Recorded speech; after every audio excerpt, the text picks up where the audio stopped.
Have you ever wondered what would happen if one of TV's most beloved characters made a completely different choice? Today, we're going to dive into an alternate reality to uncover a pretty universal truth about our careers, our happiness, and, yeah, the hidden dangers of playing it safe. So let's get right to it. Imagine if Chandler Bing from Friends never took that leap of faith. What would have happened if he just stayed in that comfortable, high-paying job he secretly hated? Well, the answer might just change how you see his whole story, and maybe even your own. All right, so let's do it. Let's step into this alternate timeline.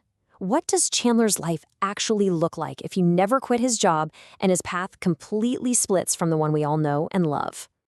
We all remember this, right? The show always treated his job as this big running gag. But what's interesting is that it was actually more than just a joke. It was a huge clue. It's the perfect picture of a life that's stable, secure, but completely, totally empty of any real passion. And that right there, that's the heart of the problem. We're all told to chase security, the good salary, the benefits, the whole nine yards. But this story asks, what happens when that safe choice costs you who you are? Well, suddenly it stops being a safety net and starts feeling a lot more like a cage. So how does this trap actually work? How does it get tighter and tighter over the years?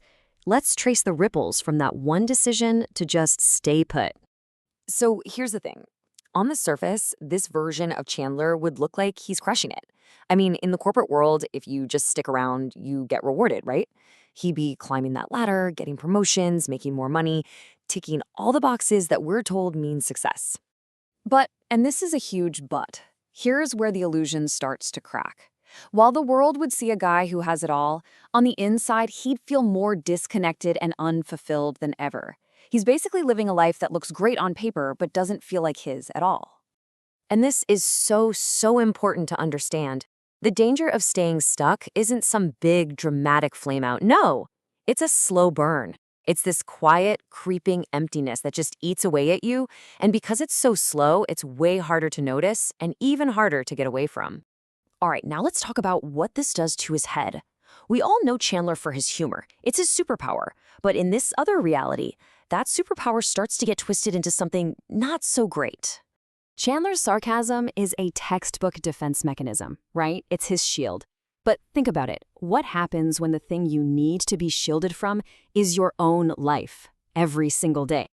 Well, it gets worse. A lot worse. He just leans into it, harder and harder. Every boring meeting, every pointless deadline, it all just becomes more ammo for his sarcasm. But now, he's not using it to be funny or to connect with people. He's using it to build a wall between himself and how miserable he actually is. And this is where it leads. That funny, relatable humor we all love, it just sours. It gets sharp, cynical, maybe even kind of mean. His jokes wouldn't be jokes anymore. They'd just be a symptom of how unhappy he is. And this kind of thing never just affects one person. When you're stuck, it doesn't happen in a bubble. So let's look at how this choice starts to poison the most important thing in his life, his relationship.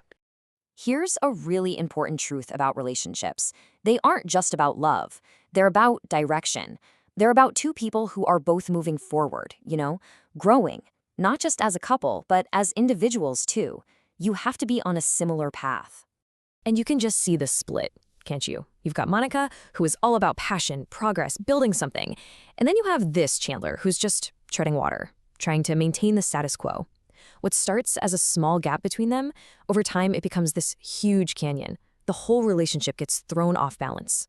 It's a tricky thing, because being stuck, it's almost contagious. One person's fear of taking a leap acts like an anchor on the other person. Monica might not even know exactly what's wrong, but she'd feel it. She'd feel that tension, that weight of him just not moving forward. Okay, so what do we take away from all this? After going through this whole thought experiment, what does this sad, alternate reality Chandler actually teach us about taking risks? And here's the question that really brings it all home, isn't it? Because this isn't just about a guy on a TV show.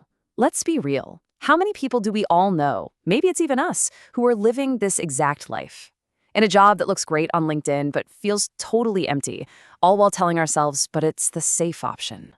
Because let's remember what actually happened in the show. The real Chandler, he quit, And he didn't have some master plan worked out. Nope. He quit because he just couldn't take it anymore. And that moment, that jump into total uncertainty, that's what finally gave him the space to grow. And there it is. That's the whole point right there. We are trained to think that change is the risky move. But what if that's backward? What if the biggest risk, the biggest gamble of all, is just staying put and hoping that somehow, magically, you'll wake up happy in a life that's making you miserable right now? So, I'll just leave you with this. We're all so scared of failing if we try something new. But maybe we're scared of the wrong thing. Because what this alternate Chandler story really shows us is that the real tragedy, it isn't trying and failing. It's getting to the end and realizing you lived a perfectly safe, perfectly successful life that just wasn't yours at all.